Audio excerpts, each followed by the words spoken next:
Good morning dear student. देखिए, आज हम करंट इलेक्ट्रिसिटी में जो टॉपिक पढ़ेंगे उसका नाम है cells in series and in parallel. मतलब जिस तरह से हमने रेजिस्टेंस को सीरीज और पैरेलल में कंबाइन किया था, उसी तरह से आज हम सेल्स को सीरीज और पैरेलल में कंबाइन करेंगे और वहां हम देखेंगे कि क्या चेंज आता है दोनों में। सो टॉपिक का नाम है cells in series and parallel.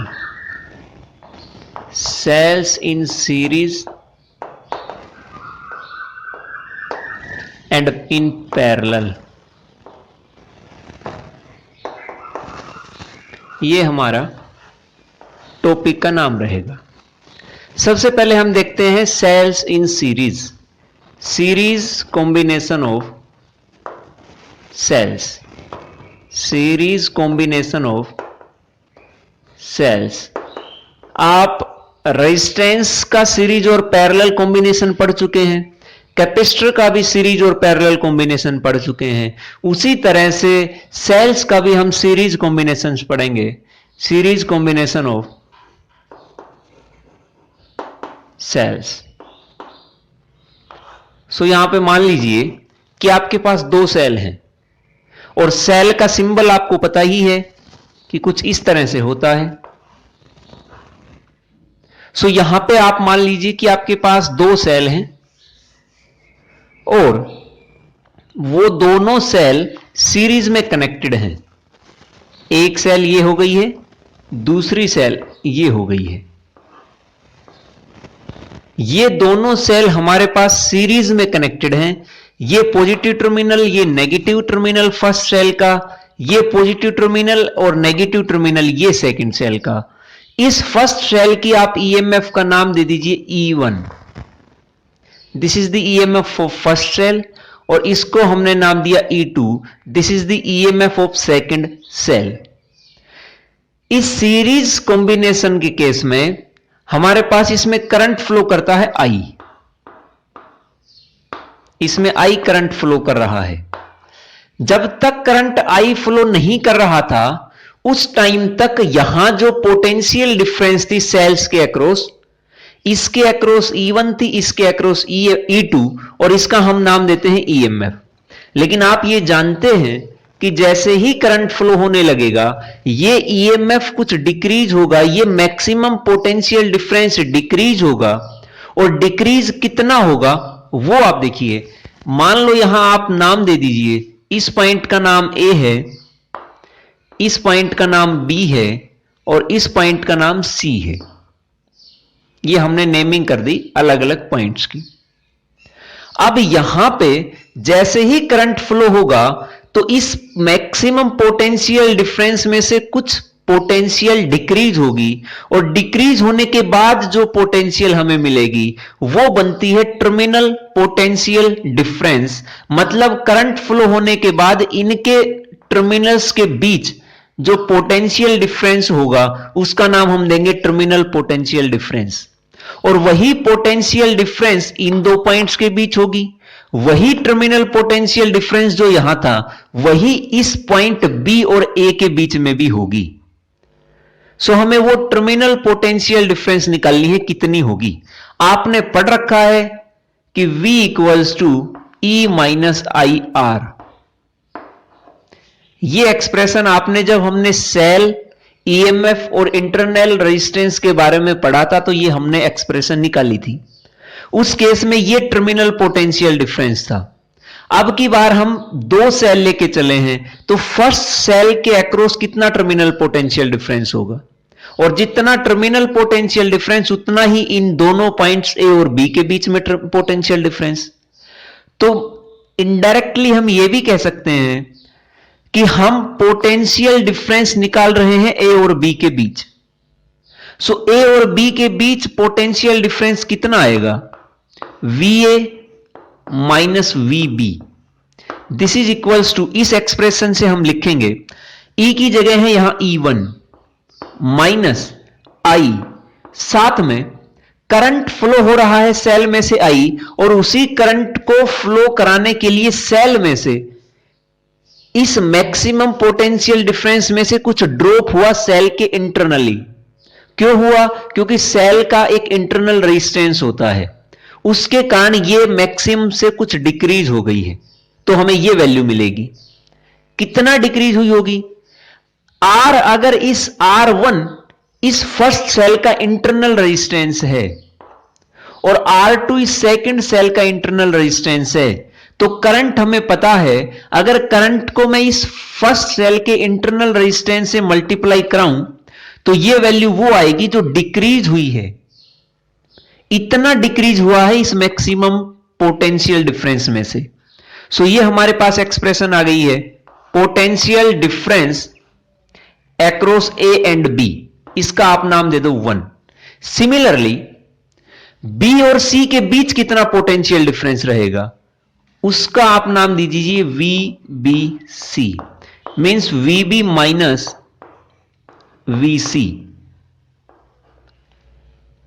अब V B minus V C ये कितना आएगा, फिर से यहां से लिखिए, ई की जगह क्या आएगा E2 माइनस, करंट यहां भी आई है लेकिन इंटरनल रेजिस्टेंस सेकंड सेल का अलग है और उसका हमने नाम दिया R2। This is our second expression. तो अभी तो हमने ए और बी के बीच में निकाला, फिर बी और सी के बीच में, क्या हम डायरेक्ट ए और सी के बीच में नहीं निकाल सकते? ए और सी के बीच में कितना पोटेंशियल डिफरेंस होगा वो आप देखिए। Now potential difference between A and C वो कितना होगा, उसका आप नाम दे दीजिए V A C equals to V A minus V C. अगर मैं इस V A minus V C में वीबी को ऐड कर दूं और वीबी को ही माइनस कर दूं तो कोई फर्क नहीं पड़ेगा। हमने यहां V A minus VB VC plus VB minus VB ऐसा किया। आप देखिए अब भी ये कैंसिल आउट होके खत्म हो जाएंगे और हमारे पास केवल यही बचेगा, तो कोई फर्क नहीं किया है हमने। लेकिन थोड़ा सा अगर हम इसको अरेंज कर दे तो हमारे पास क्या आएगा, देखिए V A minus V B. भाई हमारे पास तो V A minus V B है और V B minus V C, तो हम इसको इन्हीं टर्म्स में एक्सप्रेशन कराना चाहते हैं क्योंकि यही तो वैल्यूज है हमारे पास, और तो कोई नई वैल्यू है ही नहीं। या तो V A minus V B है और वी बी माइनस वी सी।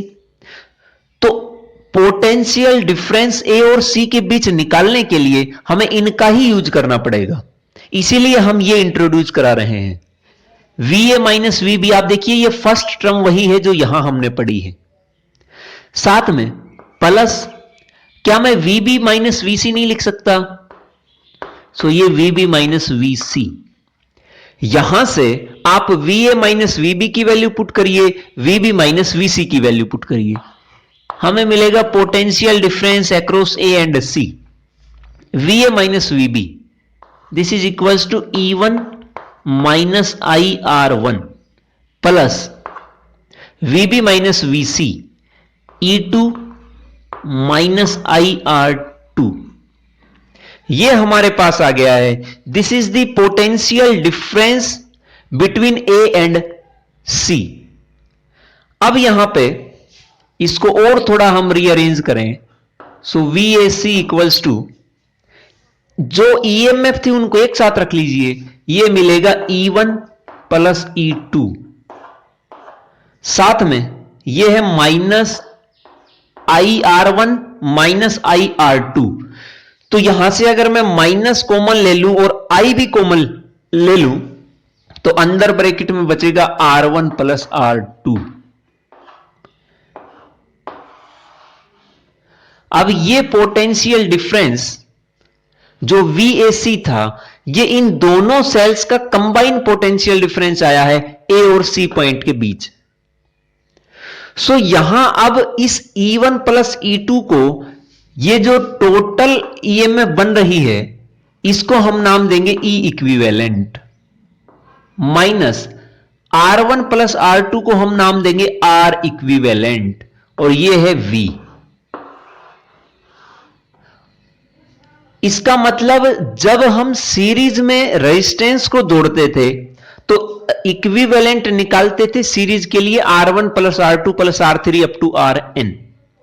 सिमिलरली यहां सेल को भी जब हम सीरीज में जोड़ेंगे और सेल के इंटरनल रेजिस्टेंस का इक्विवेलेंट निकालेंगे तो हमारे पास यहां भी वही फॉर्मूला आएगा R1 plus R2 up to Rn।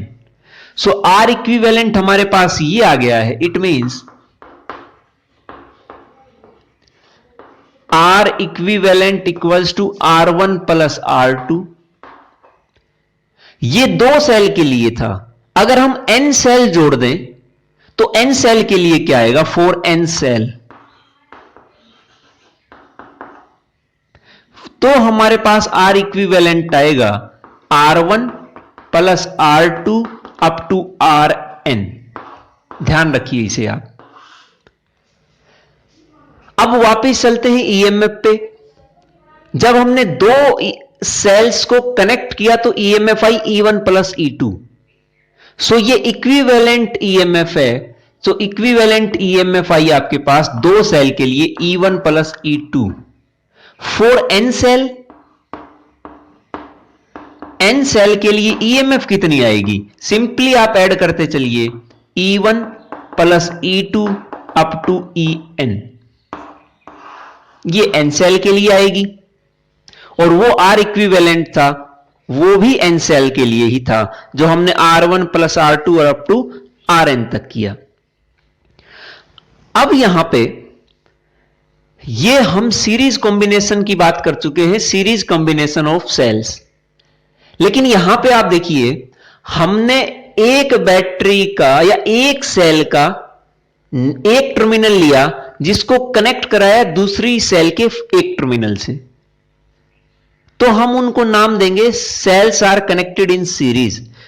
मतलब दो टर्मिनल में से एक टर्मिनल दोनों सेल्स का आपस में कनेक्ट होना चाहिए, तो हम उनका नाम देंगे cells are connected in series. लेकिन यहां हमने नेगेटिव को कनेक्ट कराया है पॉजिटिव से।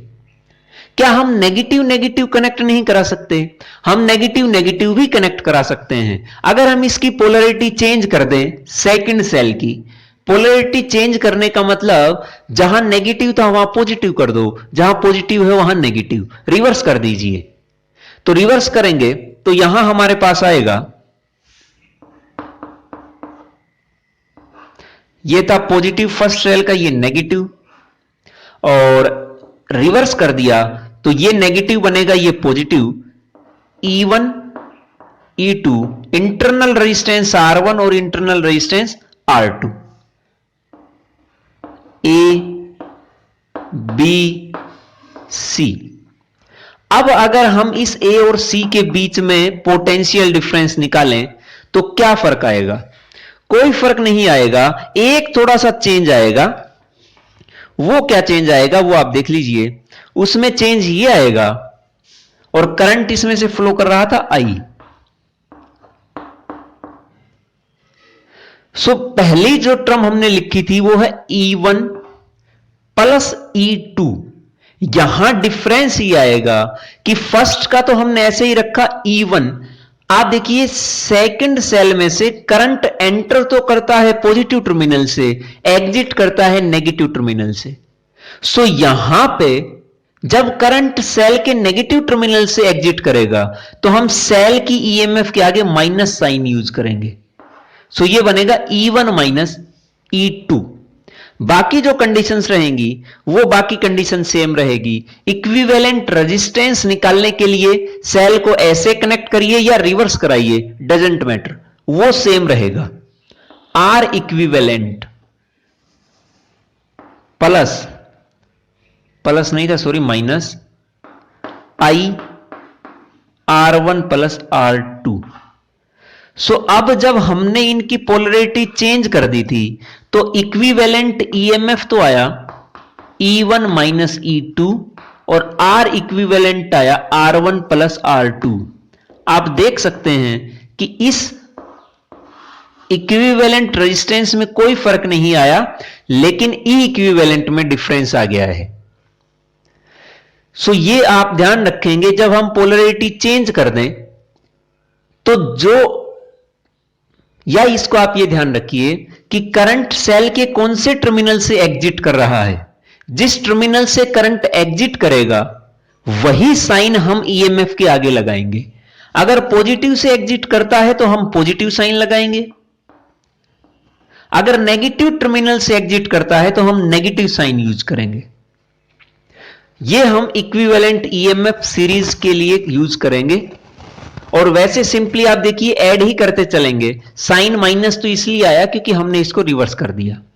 सो ये केस था जब हम सेल्स को सीरीज में कनेक्ट करेंगे तब। लेकिन अब सेकंड केस आता है कि जब हम सेल को पैरेलल में कनेक्ट करेंगे तो क्या होगा। So parallel combination of cell,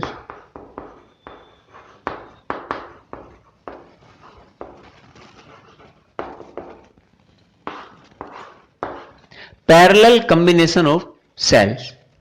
यहां जब हम सीरीज की बात कर रहे थे तो सीरीज में हमने सिर्फ एक ही टर्मिनल को कनेक्ट कराया था, लेकिन पैरेलल कॉम्बिनेशन में हम जब बोलेंगे सेल को, जब पॉजिटिव टर्मिनल एक सेल का कनेक्ट हो दूसरी सेल से और नेगेटिव टर्मिनल भी कनेक्ट हो दूसरी सेल से। कहने का मतलब यहां सिर्फ एक सिंगल टर्मिनल कनेक्ट था आपस में। चार टर्मिनल है जिसमें से दो कनेक्ट हैं। वो दो कैसे भी कर सकते हो, पॉजिटिव पॉजिटिव भी कर सकते हो, नेगेटिव नेगेटिव भी, नेगेटिव पॉजिटिव भी। पैरेलल में चार में से चारों टर्मिनल आपस में कनेक्ट मिलेंगे तो हम उनका नाम देंगे पैरेलल कॉम्बिनेशन। कैसे होगा आप देखिए।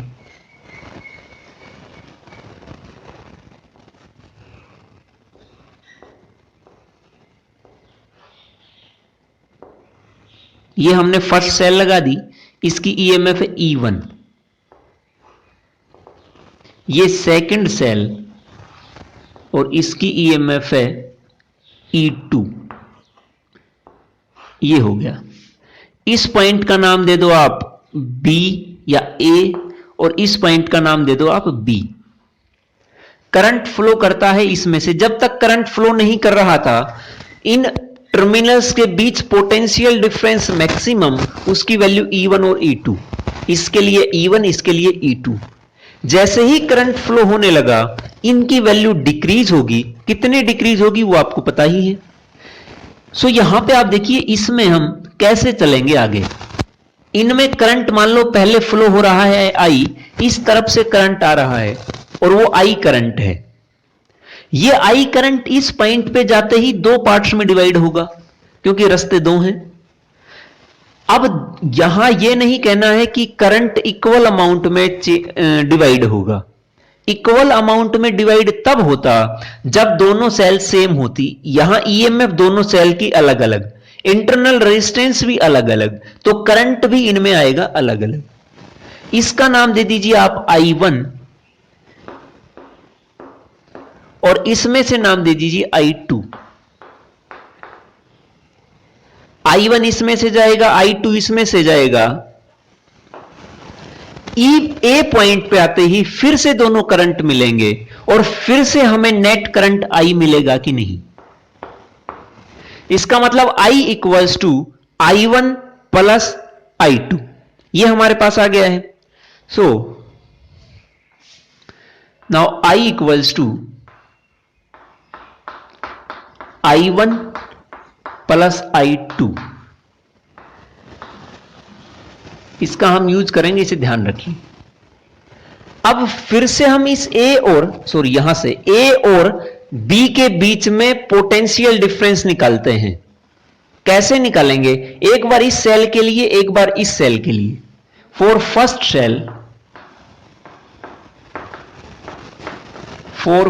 Cell VA minus VB equals to, दोबारा से वही आएगा जो यहां आया था, E1 माइनस, एक डिफरेंस रहेगा, यहां करंट है I1, सो E1 माइनस IR1।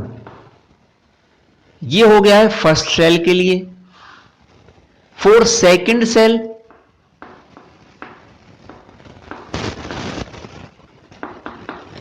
ये आएगा, ये भी VA और VB के बीच में ही निकलेगा।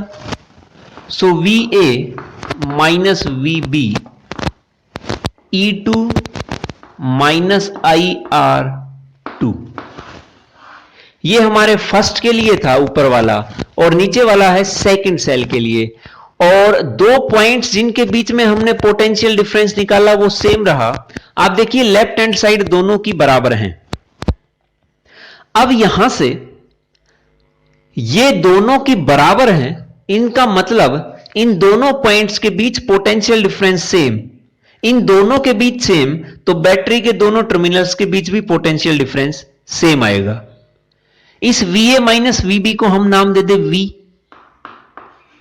और इस VA माइनस VB को भी फिर नाम देना पड़ेगा V। यहां से आप I की वैल्यू निकालिए। I हमारे पास कितना आएगा? यहां I हमारे पास आएगा E1 minus V upon R1। This is the value of I, नहीं है सॉरी I1, और ये था I2, ये ध्यान रखिए। सिमिलरली I2 हमारे पास आएगा E2 minus V upon R2। यहां I1 और I2 की वैल्यू आप इसमें पुट करिए, हमें मिलेगा I equals to E1 minus V upon R1 plus E2 minus V upon R2। यह हमारे पास हो गया है। अब यहां से आप इसे सोल्व करिए, और सोल्व करेंगे तो आप देखिए क्या आएगा। R1 को दोनों के नीचे लिखिए, V upon R1 plus E2 upon R2 और माइनस V अपॉन R2। जो V है उसको एक तरफ ले लीजिए और E वालों को एक तरफ।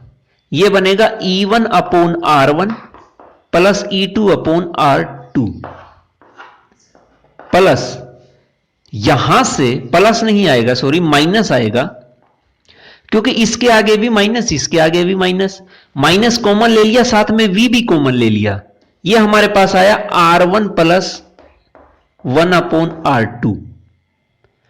यहां से अब V को एक तरफ ले आइए और I और E1 को एक तरफ। कहने का मतलब यहां हमारे पास आएगा I E1 upon R1 plus E2 upon R2 minus I equals to, वो उधर चला गया है तो पॉजिटिव बन गया, और ये आया 1 upon R1 plus 1 upon R2। जब इसको आप सोल्व करेंगे तो ये हमारे पास बनेगा V R1 plus R2 upon R1 R2। इस टर्म को आप यहां से उठा के इस तरफ ले आइए और मल्टीप्लाई करा दीजिए दोनों टर्म से, इससे भी और इससे भी। सो हमारे पास सिर्फ V बचेगा। ये इधर आ गई पूरी टर्म ब्रैकेट वाली, E1 upon R1 plus E2 upon R2, साथ में ये आ गया है R1 R2 upon R1 plus R2, ये हो गया है। साथ में माइनस I और R1 R2 upon R1 plus R2 equals to V। ये हमारे पास कंडीशन आ गई है। अब यहां से आप इसको सोल्व करिए। पहले आप इसका एलसीएम ले लीजिए। V equals to R1 R2 LCM, E1 R2 plus E2 R1, साथ में है R1 R2 upon R1 plus R2 minus I R1 R2 upon R1 plus R2 equals to V। यहां से R1 R2 आपस में cancel out एक दूसरे से, और हमारे पास बचेगा, उसको यहां लिख रहे हैं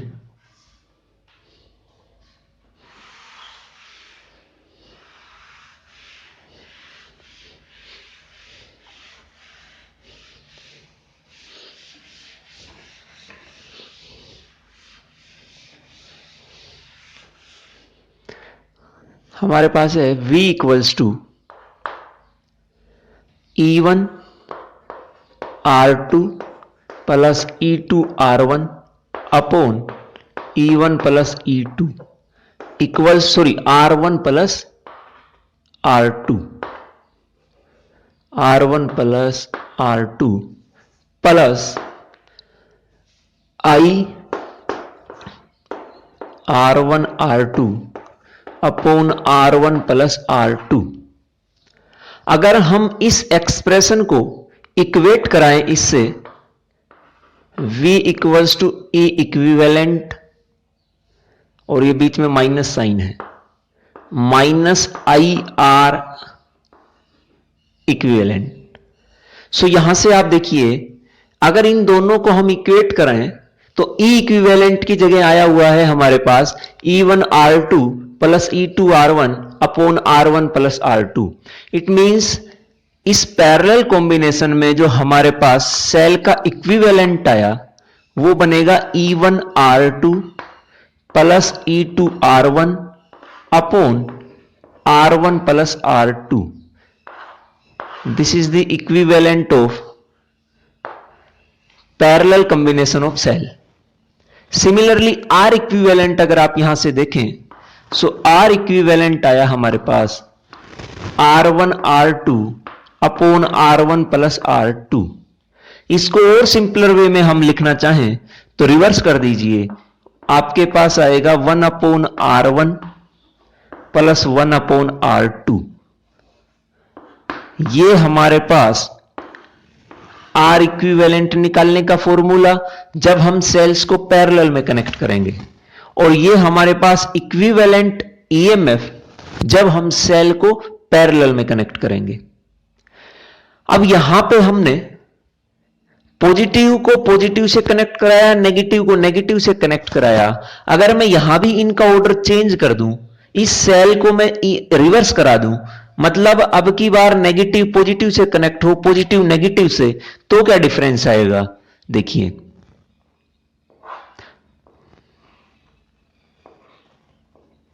ये पॉजिटिव नेगेटिव और ये नेगेटिव पॉजिटिव, और इधर से करंट आ रहा है। ये करंट का सोर्स कोई और बैटरी है और सेल है, आप ये ध्यान रखेंगे। जो करंट आ रहा है उसके सोर्स को हमने नहीं दिखाया है, लेकिन ये तो कंफर्म है कि कोई ना कोई सोर्स तो कनेक्ट होगा तभी करंट आ रहा है। सो यहां पे ये करंट जब आएगा इन दो पॉइंट्स में ये रिजोल्व होगा I1 और I2।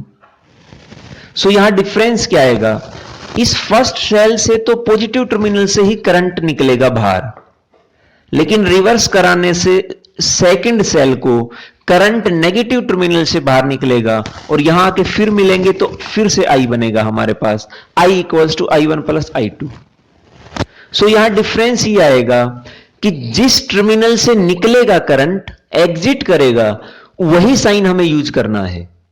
इसके आगे प्लस ही रखेंगे क्योंकि करंट प्लस टर्मिनल से ही बाहर आएगा। इसके आगे माइनस यूज करेंगे क्योंकि करंट नेगेटिव टर्मिनल से बाहर निकल रहा है।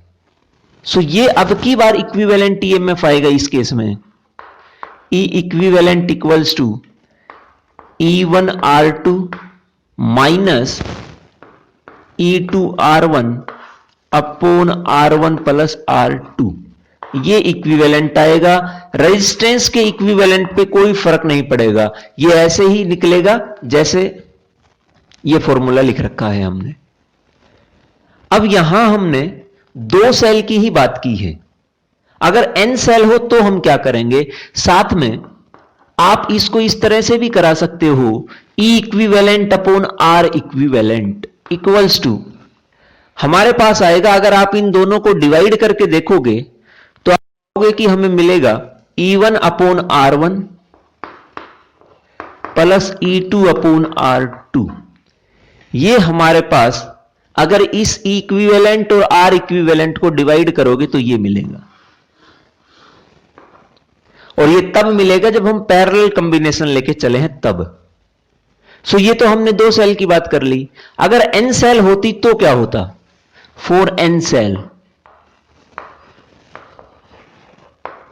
एन सेल के केस में आर इक्विवेलेंट बनता 1/R1 plus 1/R2 up to 1/Rn। ये एन सेल का कॉम्बिनेशन है। अगर ई इक्विवेलेंट अपॉन आर इक्विवेलेंट की बात करें तो वो आएगा E1/R1 plus E2/R2 up to En/Rn। ये तब आएगा जब हम एन सेल को पैरेलल में कनेक्ट करेंगे तब।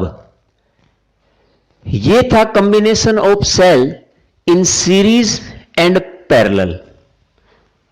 सो इसको करिए, मिलते हैं नेक्स्ट लेक्चर में। Thank you.